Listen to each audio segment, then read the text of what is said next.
Tak dobrý deň, zdravíme. Dobrý den. Dobrý den. Trenér Dan.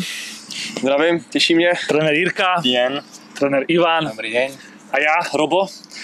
Chceli by sme vám povedať nejaké informácie o našom kempe v Itálii, ktorý teraz už to bol 3. ročník v tomto lete 2025.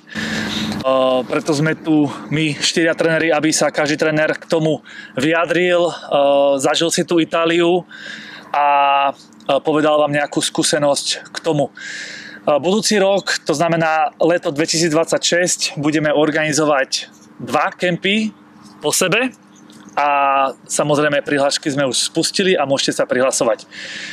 K programu toho kempu daného by vám povedal kolega Ivan. Áno, ďakujem za slovo. Takže čo sa týka kempu v Itálii, tak máme to jasne dané, program je overený a zo skúsenosti už vieme, čo nám dobre funguje. Vlastne od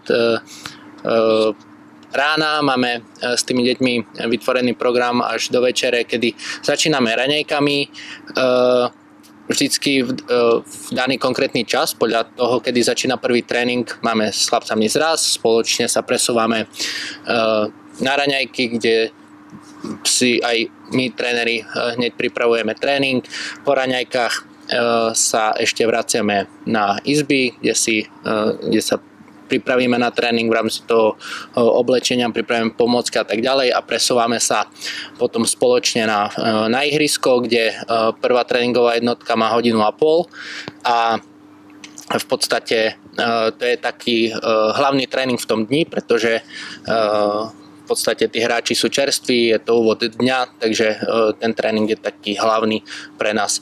Potom po prvom tréningu ideme naspäť do areálu, kde záleží ako ten deň je nastavený, ale väčšinou máme krátku pauzu, ideme spoločne na obed a pred druhým tréningom máme vždycky s chlapcami nejakú aktivitu. Môže to byť buď že ideme na bazén, si zaplávať, alebo na kúpalisko, alebo na pláž. Niekedy, keď vidíme únavu, tak im nechávame voľno a raz za týždeň tam máme aj fitko, takže takýmto spôsobom vyplníme ten čas medzi tréningami. Potom majú chlapci voľno na izbe 1 hodinku až 2, tak aby sa pripravili na druhý tréning, ktorý začína väčšinou o 17. hodine a zase podobne ako do obedu spoločne ideme na to futbalové ihrisko, kde ten tréning je niekedy hodinu, niekedy 1,5 hodiny.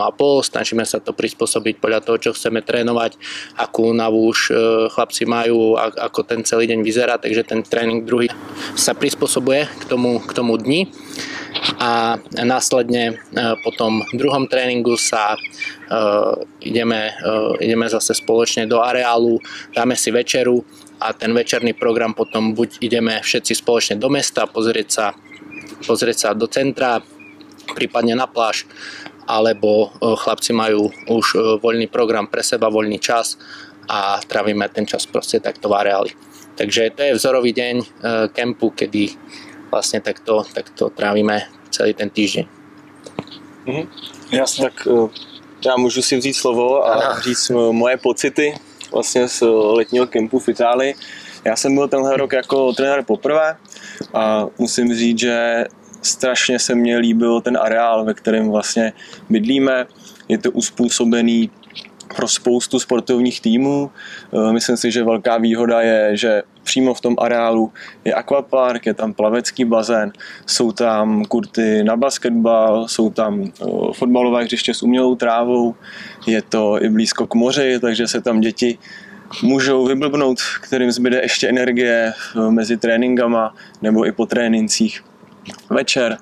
Takže i z tohohle hlediska si myslím, že to je pro ty děti zajímavý a takový obohacující program.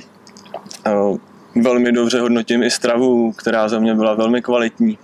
A co se mi hodně líbilo, že jsme v kempu potkali i týmy, kteří byli na kempu pod záštitou Realu Madrid a Porta, kdy vlastně v podstatě za náma Real Madrid sám přišel a uspořádali jsme přátelský zápas pro kluky. Takže to pak bylo takové zpestření v rámci celého kempu a myslím si, že ten dojem z toho areálu i z celého toho pobytu je velmi dobrý. můžu přát asi slovo dál Jirkovi, který by se vyjádřil konkrétně k těm tréninkovým jednotkám, jakým způsobem jsme si to rozdělili, jak to probíhalo. Tak vlastně ohledně tréninkových jednotek máme to rozdělený tak, že vždycky vlastně už před začátkem toho kempu máme seznam těch hráčů, kde si tak nějak zhruba rozdělíme vlastně starší a mladší skupinku. A vlastně během toho prvního tréninku nějakým způsobem poznáme, kdo by se třeba mohl přesunout z těch starších do těch mladších, že třeba fyzicky nestačí, nebo naopak někdo třeba z mladších do starších, kde se vlastně může zapojit třeba do nějakých přihrávkových cvičení, protože kvalitativně na to stačí. A to si myslím, že je obrovská výhoda celého vlastně toho kempu, že i kluci, kteří jedou třeba ve skupince mladších nebo jedou věkově někde na rozmezí, tak jsou schopní se zapojit mezi ty starší kluky, ať už třeba i technicky nebo časem i po té fyzické stránce. A naopak vlastně i třeba s těma staršíma klukama jsme schopni se zapojit my trenéři, kde jim vlastně můžeme nabídnout ten pohled do toho dospěláckého fotbalu. Můžeme vlastně nějakým způsobem kontrolovat to tempo toho tréninku, zvyšovat to tempo, snižovat to tempo, aby si to ty kluci zažili, aby třeba pak neměli tak těžký přechod, ať už do těch dorosteneckých nebo do těch mužských kategorií.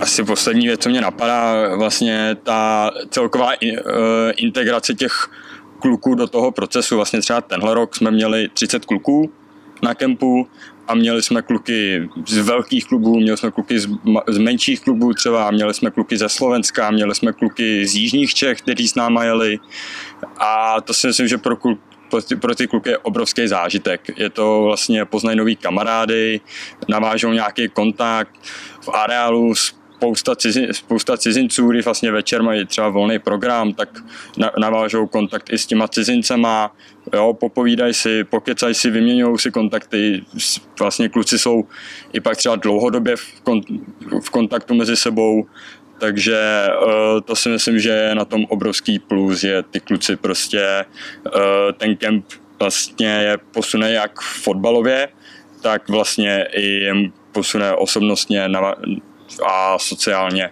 dál. Takže to si myslím, že je za mě obrovská výhoda tohoto italského kempu. Ja by som ešte doplnil takú tú organizačnú časť, ako to vlastne celé funguje v praxi. Vy vlastne sa prihlásite cez web www.rioso.cz, kde máte sekciu Kempy a Italia Camp. Dole v spodnej časti máte prihláška, vyplníte prihlášku, my následne vás budeme kontaktovať, pošleme vám nejaké základné informácie a pošleme faktúru. Hneď po uhradení faktúry vás automaticky zaraďujeme do databáze, že sa zúčastníte kempu. Niekedy to ešte robíme tak, že my vlastne drtivú väčšinu tých chlapcov poznáme osobne, lebo väčšina chodí na individuálne tréningy k nám.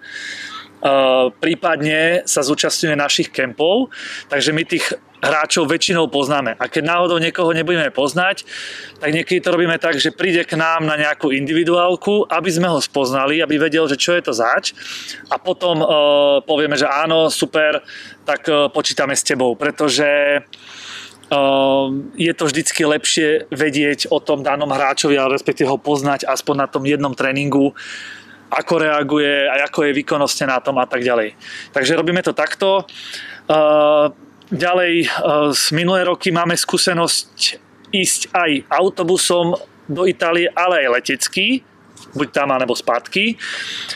V takom väčšom počtu sme si vyskúšali toto leto ísť letecky spátky z Benátok do Prahy a musím povedať, že organizačne to bolo dosť náročné. Takže sme sa rozhodli, že pre budúce roky budeme chodiť v takom väčšom počte autobusom. To znamená, že príde autobus na konkrétne miesto, kde sa naložíme a väčšinou to je odjezd je väčšinou o 9. večer.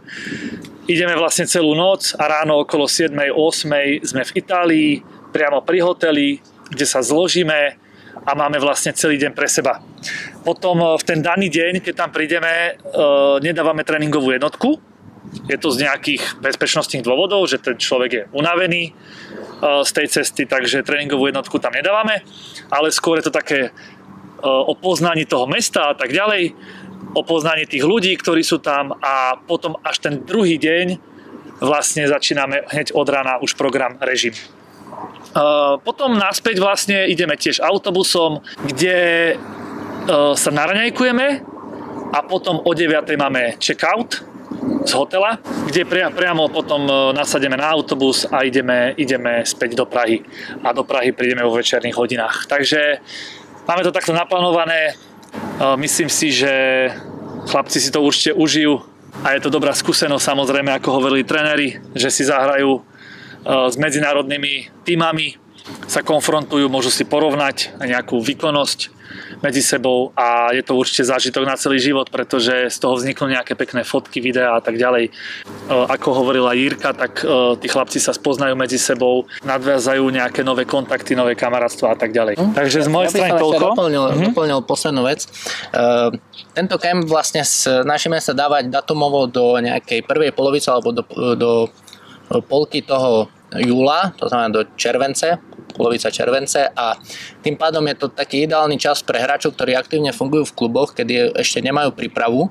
Vlastne sú v tom režime prázdninovom, že není to len o tom si nejak ten čas vyplniť alebo absolvovať ten kemp, ale je to aj výborná príprava pre tých hráčov, ktorí potom nastúpia vo svojich kluboch do tých svojich príprav, pretože v rámci toho týždňa my tam máme 12 tréningových jednotiek, pretože 6 dní máme takých, kde ideme ten futbalový program naplno. Takže vlastne 12 tréningov plus nejaké fitko, bazén a voľná aktivita. Takže je to výborná taká predpríprava pre tých aktívnych futbalistov, ktorí potom prídu po tom kempe do svojho klubu a už nezačínajú na nule, ale vlastne už sú na nejakom výkonnostnom a fyzickom leveli, takže sú pripravení, dá sa povedať, do tej záťaže. Máte ešte k tomu niečo, chlapci? Ale já asi nic, jenom nevím, jestli jsme někdo zmínili, tak mně se ještě strašně líbilo, že ty chlapci byli všichni hrozně disciplinovaní a nebyl absolutně za celý kemp žádný problém ohledně nějakého chování nebo čehokoliv jiného. Že jsme prostě fungovali všichni jako jedna parta, jako jeden celý tým. A to si myslím, že... Na tom si celkom dáme záležet. Taky velký plus a na tom si dáváme záležet. Jo, že vlastne tá kooperácia medzi tými staršími a mladšími je dobrá. Hej, čiže my vlastne vždycky na začiatku toho kempu im zdôrazníme, že starší ste tu od toho, aby ste boli inšpiráciou pre tých mladších a mladší ste tu od toho, aby ste zhlíželi k tým starším, aby ste sa od nich niečo učili a tak ďalej. Takže na tom si dávame záležať a musíme povedať, že zatiaľ s tým ešte nikdy nebol nejaký problém, že starší, mladší, že by boli... Samozrejme v tom tréningu si ich oddelíme, ale mimo toho tréningu oni pracujú spolu, hej, že sa spolu vydajú, chodíme spolu sa nájsť a tak ďalej. Toľko asi z našej strany. Budeme sa tešiť na vás. Dúfam, že sa prihlásite a potom ďalšie roky určite budeme organizovať. Budúci rok teda máme 2 kempy, možno ten ďalší rok už budú asi 3 kempy pravdepodobne, lebo minulý rok, respektíve tento rok sme to vypredali v priebehu 1 mesiaca, takže to šlo strašne rýchlo. Takže stále účastníci narastajú. Takže toľko od nás. A budeme sa tešiť. Tak. No. Budeme sa tešiť. Majte sa pekne. Majte sa. Majte sa. Skle na kempu.